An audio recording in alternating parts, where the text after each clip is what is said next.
I'm waiting right there, okay? Let's do this. Who is Japanese Inuyasha? Kappe Yamaguchi! Who is Kagome? Satsuki Yukino! Who is English Inuyasha? Richard Ian Cox! Ladies and gentlemen, please welcome those special guests with a big round of applause.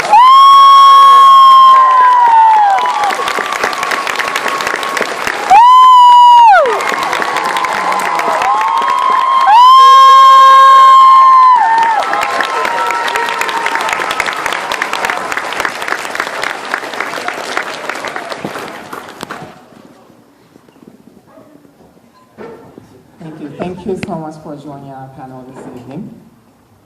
So first thing first, before we go into this panel, how do you feel right now at the beginning of this panel, knowing this is Inuyasha Legacy Live Talk Show? Let's go with Kabe, if he's ready. Hello everyone. こんなにたくさん集まってくれてどうもありがとう。犬屋役の山口勝平です。今日は楽しんでいきたいと思いますのでどうぞよろしく。くらえ鉄サイガー。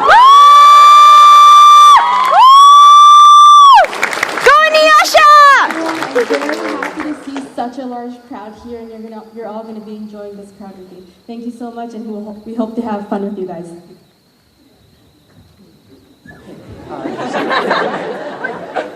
Okay, now Satsuki-san, please. Hello everyone. I'm Satsuki Yukino. 今日は久しぶりに私も映像を見るので皆さんと一緒に楽しんでいきたいと思います。犬屋お座り。Clips in a while as well, so I'd like to enjoy the clips with all of you guys too. Let's hear from Richard as well. Hey guys, how's it going? Hi, Inuyasha! Yeah? Hi, Inuyasha! They have a swimsuit contest down the way there. I think you can be louder than they can be, right? 1, 2, 3. I'm very excited to be here on the panel with my two compatriots. We had done a panel many years ago at Animazement in North Carolina, but now we get to do it here in Vancouver, which is inarguably the greatest North American city in the world. Agreed! And to get this out of the way right off the top, because I know you're going to ask me,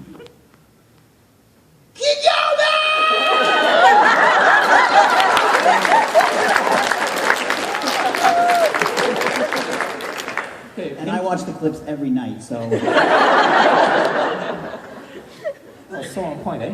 Thank you very much for your thoughts and also recreation of all these awesome lines, eh? I wasn't even expecting that. It's not in the script. I was like, yeah, man. Anyway, thank you very much for joining us tonight again. So to refresh our memory panel, there will be please refrain from recording any photo, video, or sound. Wow, that was an amazing, memorable scene, wasn't it? It was the beginning of Kagome and Inuyasha, and for some of us, it might be beginning of our appreciation of anime. And so here I'd like to begin by asking our special guests to dig through their memories and share with us their first beginnings with Inuyasha and Kagome. What was it like when you first began your roles? Did you audition for them? We'll start with Kabe. He's ready.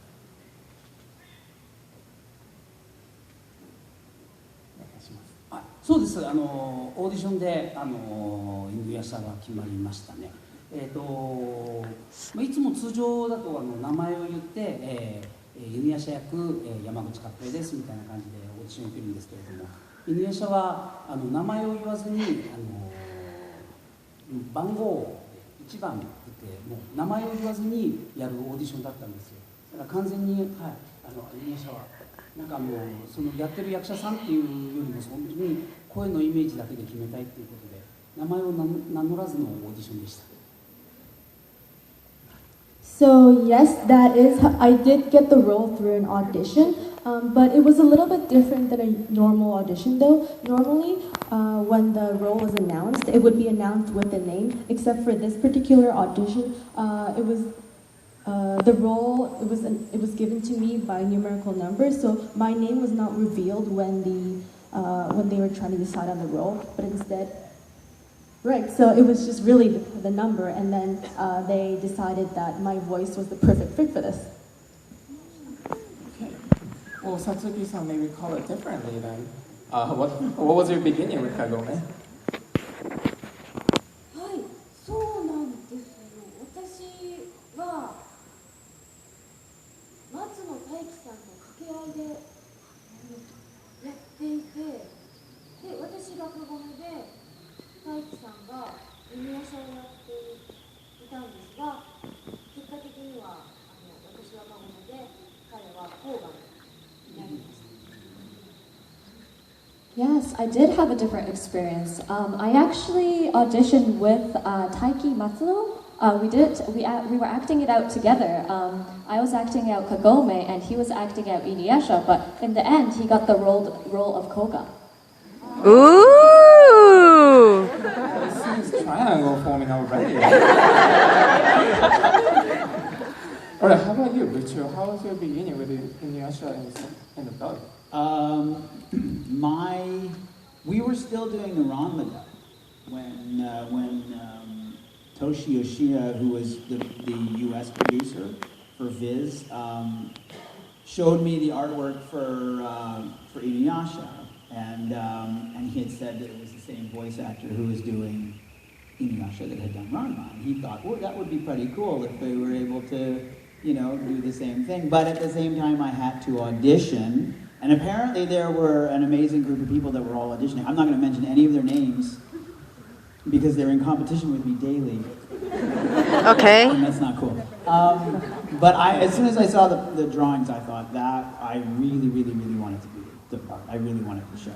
And it worked out for me and it worked out in my favor. But it was really exciting. I was very, very, very happy to get that part. And were we happy to get on as Inuyasha, huh? Inuyasha rules. Thank you very much for your input. So this next question is specifically directed to you, Richard. Mm-hmm. So Inuyasha is mostly set in a fantasy feudal Japan. Were there particularly difficult parts of Inuyasha to adapt for an English-speaking North American audience, like colloquialisms or cultural notions? I think anytime you're doing a translation from one culture to another, you have to be careful about how you're being the most respectful, in terms of representing another culture. But also you need to make it accessible to your market, and you need to make it accessible to your demographic. And so just in a general anime sense, I think that it's challenging. But that's a challenge for the writers and the producers and the creative end of things. For Inuyasha, obviously there was a difference in, as you say, in the sense that there was, that we were set in feudal Japan. So, a lot of the colloquialisms wouldn't transfer. And generally in a show, you're able to sort of, if the flaps don't match, then you can kind of fudge with it a little bit because, you've already established sort of a set kind of way that you're going to represent it. But once you're now into feudal Japan, well, then there's a slightly different, you're not going to have the same syntax, for someone like Inuyasha that you're going to have for, someone else, like Taishiren or, whoever else.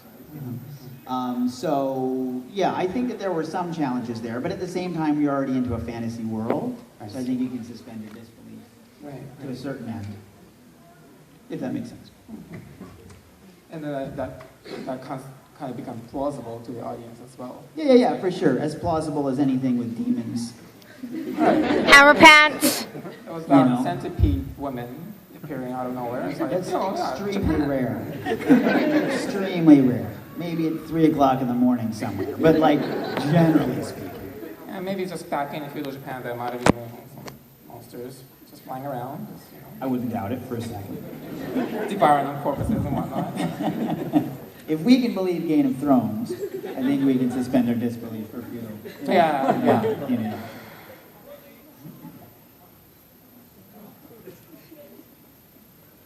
Okay, moving on to the next question. Okay. Uh, so, so now that we know about how you all first began with your journey with Inuyasha, I'd like to ask you about how it felt to say goodbye to the show after several years, but then to be reunited with the series again after a 5-year hiatus through Inuyasha final act. So what did you feel when you first heard about Inuyasha final act?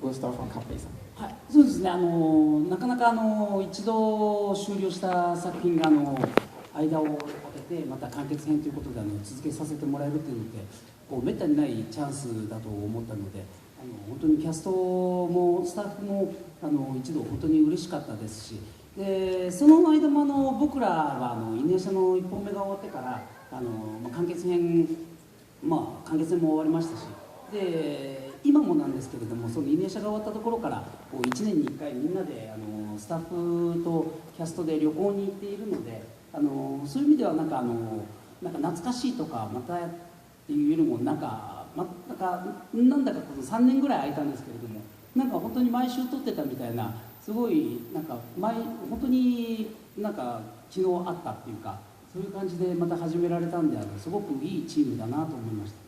とても仲の良いチームですね。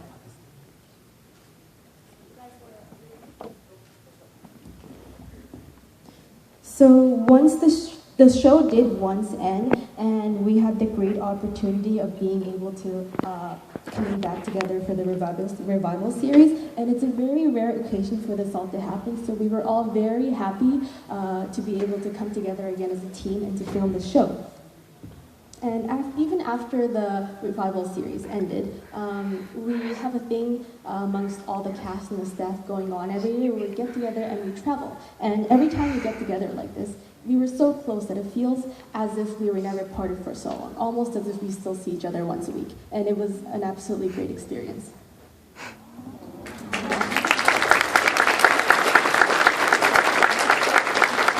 Okay, let's hear it from Satsuki-san. 少しだけ訂正をさせていただくと、3年では5年空いてました。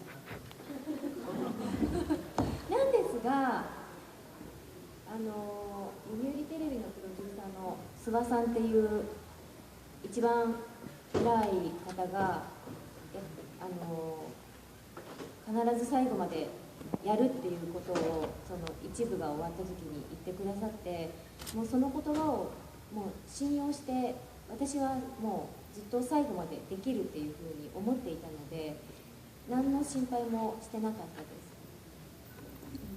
す。で、その一部が終わった時にまだ原作が続いていたので、原作に追いついてしまったっていうこともあったから、その文子先生に頑張って最後まで書いていただいて、でぜひ本当にその最終回をちゃんとアニメでやりたいなっていう気持ちをずっとこう気持ちでいて、で最後本当に完結編がやることになりましたって言われた時には本当に嬉しかったです。So I actually have a correction for something Kape-san just said. It's actually not 3 years, but 5. But when I met with Yomiuri TV's Suwa-san, the guy at the top of the hierarchy there, he said he's definitely going to finish the series for sure. Like he ensured me, so then I believed his word, and so I really wasn't worried that we were never going to finish this series. And also the manga was ongoing, and Rumiko Sensei was trying really hard to finish the series. So that made me think more that I really wanted to finish this series. Like I had a stronger feeling for this. So I was really happy when we started filming the final act. Okay. そうなんですよね。本当にすごい仲のいいチームで、それはもう原作のルミ子先生も含めてなんですけれども。で物語をこう作っていく上で今さつきちゃんのお話を聞きながら思い出したんですけど、文子先生が最後にカゴメがどうなりたいっていう、カゴメは現代に残りたいか戦国時代に犬夜叉のお嫁に行きたいかっていうのを文子先生がさつきちゃんに聞いてたのを思い出しました。そうなんです。聞かれました。So, as I mentioned earlier, the entire team are very close, which includes Miss Rumiko Takahashi, who writes the original series. And I remembered as I was listening to Miss Satsuki speak that back then, when Miss Rumiko Takahashi was still writing the series, she came up to Satsuki and asked her, "How do you want Kagome to end off? Do you want her to stay in the current time, or do you want her to go back to the feudal era and get married to Inuyasha?" And I just remember that dialogue that they had in completing the series. Feels, man, feels. Last but not very least, what did you think? What did you feel, Richard, when you heard about the Inuyasha final act? Well, first of all, I think that every show I do should go on forever. Oh man, story of my life. I have a lot of kids. I need to feed them all. I really wanted the closure. I was no different than anybody watching the show, and I wanted to see. I wanted the period at the end of the sentence, you know. And so to get that to come back was exciting for me as a fan, but it was also exciting that period between when we knew it was coming back and between when everybody else knew it was coming back was kind of awesome too, because then it was a question we sort of knew this little secret, which was nice. No, I was very excited to have them come back, and I think honestly some of the best work of the series happened in the final act. You know, I mean, performance-wise, but also just story-wise, I thought was, you know, I mean, the whole thing was brilliant, but the ending was just so sort of bittersweet and so sort of perfect. Yeah, so I loved it. I thought it was great. Me too. Yeah. Well, then we're in agreement. Meeting adjourned. I think we all are in agreement that Inuyasha final act did bring us a lot of excitement when we first heard it. So, speaking of the Inuyasha final act, I'd like to show another clip from this time from Inuyasha final act. This is one of the concluding scenes. Hint, hint. So if you don't want spoilers, it may be a good decision to cover your eyes. Feels, man, feels. I need to put this together. I can do this. Okay. Thank you. Now, I'd like to take this time here to address the legacy that Inuyasha has left on us anime fans. Many of us know that in North America, the Inuyasha anime played a crucial role in popularizing anime in the early 2000s in North America, past the scope of earlier anime. For many kids born after the initial anime boom of Dragon Ball and Sailor Moon, but had begun to grow out of Pokemon and Digimon from their early childhood, Inuyasha inspired them to take an interest in anime as a medium rather than as a shoot-off of cartoons. Now, for the voice actors, I'd like to ask, would you please share with us the legacy that Inuyasha has left on your career? Please. そうですね、僕もこれ犬夜叉をやったのが、デビューしてちょうど10年目だったんですね。声優としてデビューして10年目で、しかも一番最初に、僕が声優としてデビューした作品が同じく高橋留美子先生の「ランマ2分の1」だったので、10年経ったところで声優としての自分がどういうふうに変わったのか、どこを大事にまた守らなきゃいけないのかとか、そういうの最初の初心というか初めの、芝居を始めた時の気持ちを思い出すのにすごく大切な作品でしたし、やっぱり、僕にとってみてやっぱこうやって世界中のどこに行ってもその犬夜叉っていう役でこんだけたくさんの人たちが迎えてくれるということは僕にとって間違いなく一番大きな代表作だと思いますので、多大なる影響を僕に与えてくれていると思います。So my career in voicing Inuyasha, this actually happened on the 10th year of my career as a voice actor, And at the same time, my very first TV work was actually Ranma 1.5, and both by the same, the great Mr. Miko Takahashi. And when I was recording for Inuyasha, it was a very good indication of how I was doing so far as a voice actor, what I'm doing well, what I'm not doing so well, and it was just a very good way for good reminder for me of what it was like in the beginning and reflecting back to my career, which definitely led to how I am as a voice actor today. It definitely had a huge effect on myself. Thank you. Okay, let's do it from Hatsuki-san next. そうですね、私がデビューして4年目ぐらいの時に決まった作品で、それまで、そんなに全国に知られるような作品とはあまりご縁がなかったので、本当に初めてのビッグタイトルで最初はすごいプレッシャーを感じて、本当にプレッシャーに押しつぶされそうになりながらずっとそのプレッシャーと戦ってきたような感じでした。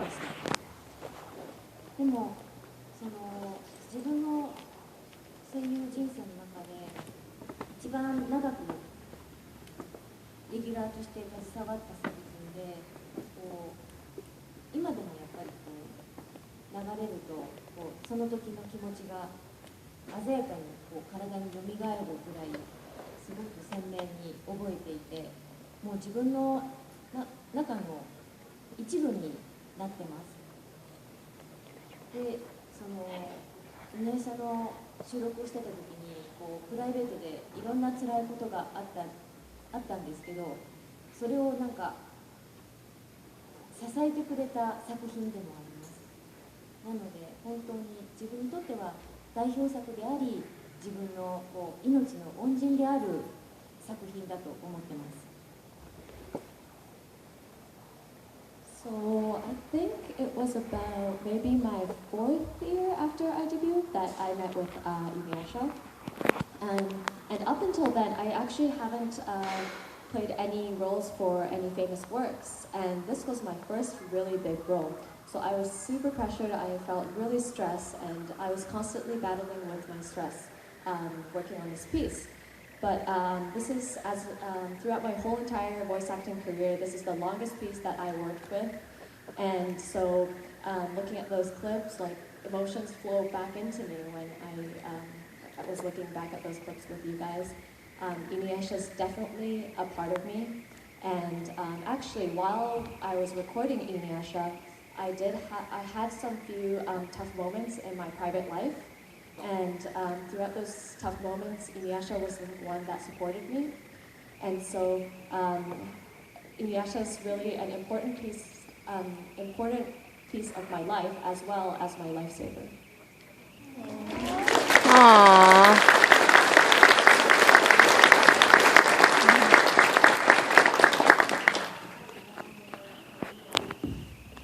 One more word that Mr. Kappe Yamaguchi said earlier.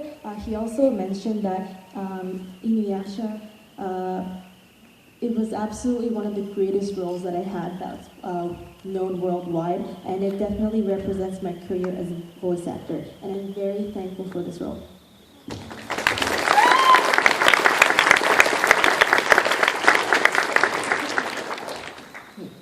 So Richard, what do you think?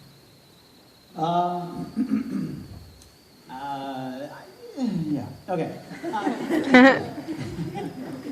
It's hard to put it into words. It's obviously an iconic character.